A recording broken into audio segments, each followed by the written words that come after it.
Gandang araw po sa lahat. Ito po si Attorney Sparagosa. Ngayong araw ay magbibigay ako ng clarification as to the difference between the penalty of reclusion perpetua and life imprisonment.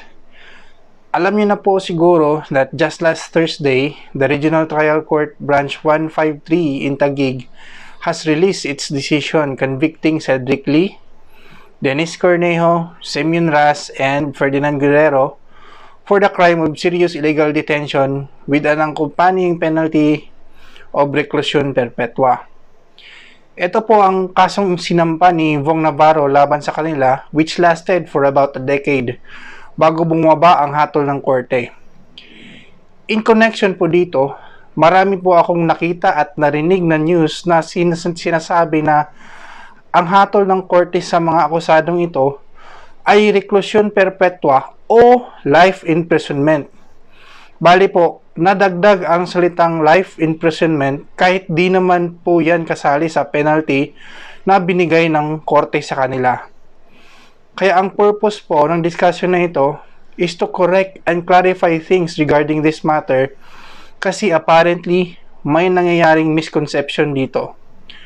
Una sa lahat, ang reclusion perpetua at life imprisonment ay parehong penalties na pwedeng ipataw ng isang korte in a particular case. However, etong dalawa ay completely different from each other at hindi po sila pwedeng ipagsama.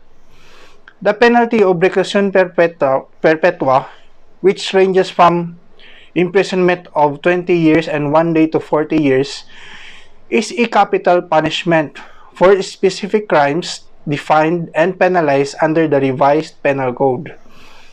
Etong Revised Penal Code po ay isang talaan o koleksyon ng halos lahat ng kasong kriminal sa Pilipinas.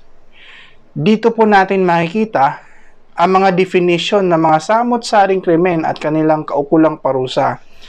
Ang mga halimbawa po naman ng mga krimen na may parusang reclusion perpetua ay murder, rape, at robbery with homicide, to name a few. On the other hand, etong penalty of life imprisonment naman ay walang definite na range na pagkakakulong.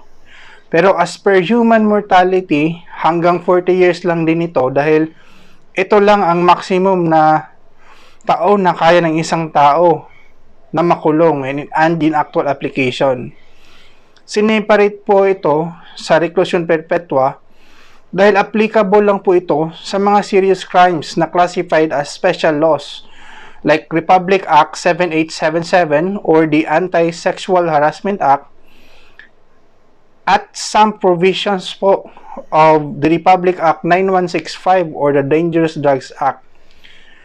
As to other differences po, ang reclusion perpetua carries with it accessory penalties like perpetual disqualification from running for public office.